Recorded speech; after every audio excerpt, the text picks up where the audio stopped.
Assalamu alaikum everyone, my name's Farah Halaby and I'm a professional Muslim life coach, and I'd like to ask you, as always, a question. Are you an overthinker? Do you question yourself all the time? Do you question the decisions you make? Do you think, if only I'd done differently? Do you have that thing where you go out for dinner and you're ordering something to eat, and then you get that, you look over at what someone else is eating, or what your partner's eating, or what everyone else in your party's eating. You think, should have chosen that one. Should have chosen that dish.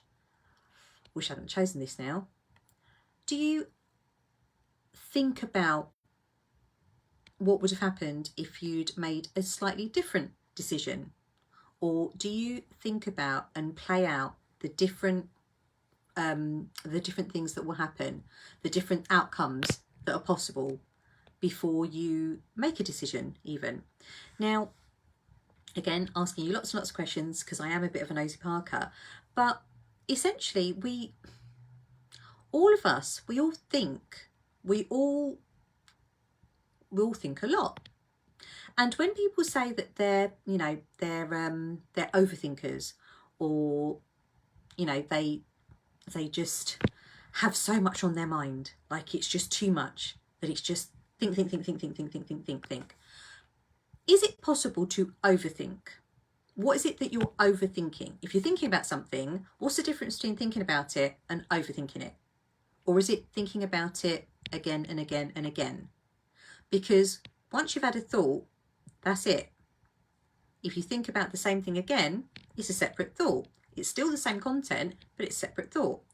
So can you overthink something? Or are you just constantly thinking about the same thing? Or constantly questioning whether you have done the right thing?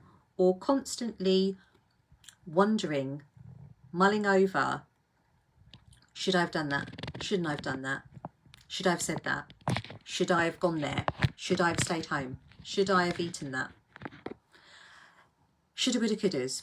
All uncertain, because there's no certainty there. How do you know for definite that if you'd chosen something else in the restaurant that you would have loved it more?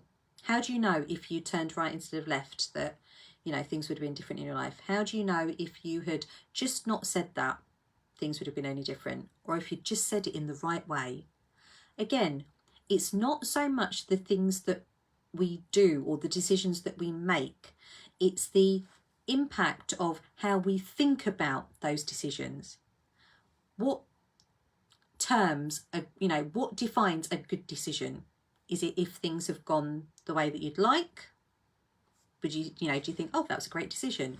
Or is it when things don't go the way that you thought that they would, or they don't go as expected, or you're not feeling a certain way that you expected to feel? Would that then deem or define it a bad decision? How much time in your day, or how much time do you think in your life you spend mulling over decisions? And how much action do you actually take? Or are you just always thinking about, well, I could do this or I could do that, but actually not doing much at all? What's the fruit of your overthinking, or thinking consistently, or lots and lots of thinking? If it's lots and lots of action, alhamdulillah, great. But one thing's for certain: if you think about things a lot but take no action, what difference in your world would that make when you take no action, when you don't do anything? Think a lot about stuff. Think about it, consumes your mind, been on your mind a long time, going through all the feels, wondering if you've made the right decision, or if it's the right decision, if it's the right choice, and in the end just not choosing anything. All that time spent thinking and going through a roller coaster of emotion, feeling elated, oh yeah, no, this is definitely it, or worried, frustrated, sad, confused, and then you end up taking no action at all. You take no action, nothing changes in your life. if you take action, or if you do something, just anything, even if it's a little thing, something will change in your life. It's like, for there to be a ripple effect, you know, for there to be something that happens, you have to have, you know, thrown a pebble. If you don't throw the pebble, you just sit there with the pebble in your hand. No ripples, no change, no difference, same old. So I'll ask you, what is getting in the way for you? What is stopping you? What's the biggest obstacle for you that is really kind of sitting in the middle of making a decision and taking action on that? The bit in the middle, what is it that is clouding or preventing you from actually doing what you want, taking action, doing, saying, being even who you want to be?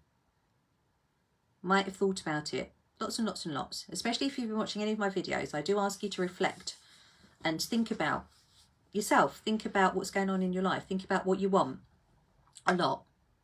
And with all the thinking, what is standing in the way of thinking about this life that you want to create and actually taking action to live in it?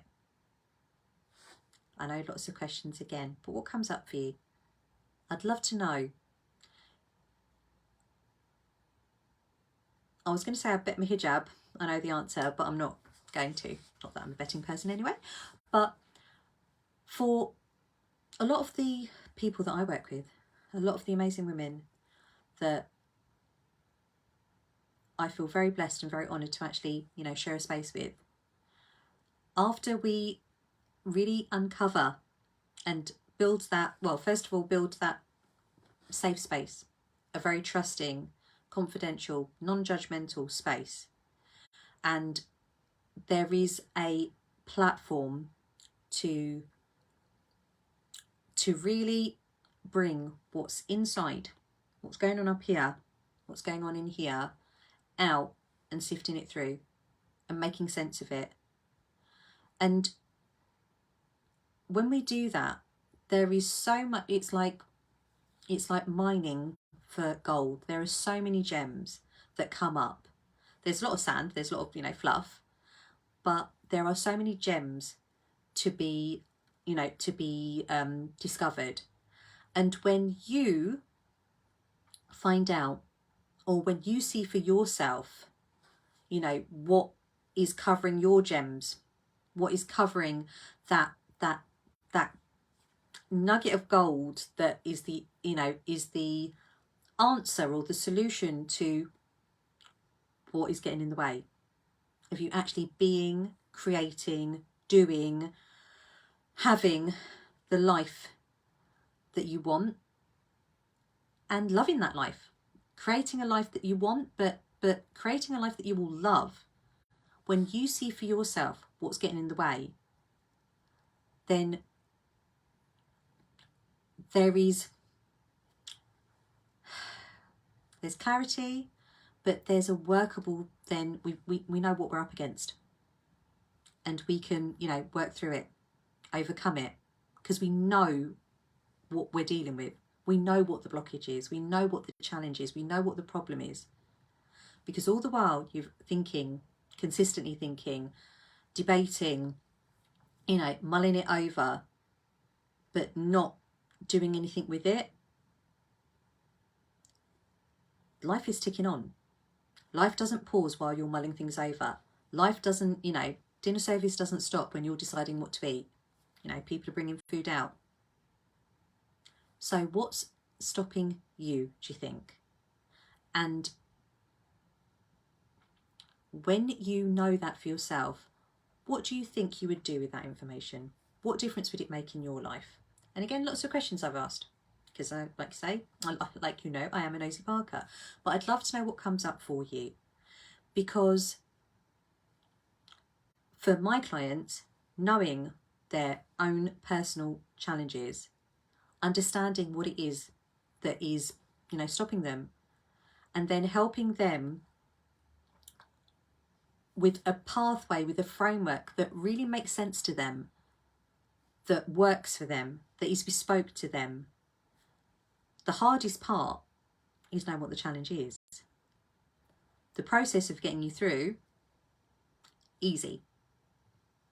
But the work that is involved will be from certainty, from more of a place of certainty. You're not, you know, trying different things in the hopes that you'll, you know, be okay, or that you'll feel better, or that you'll, you know, work it out. There's, you know, it comes from the Quran and Sunnah. It's the process of the science of the nafs. There isn't, you know, I didn't create it. SubhanAllah. It comes from the one who knows us the best, from the manufacturer's guide, from the Quran, that tells us how we work. Got, you know, troubleshooting guides, got the answers to everything.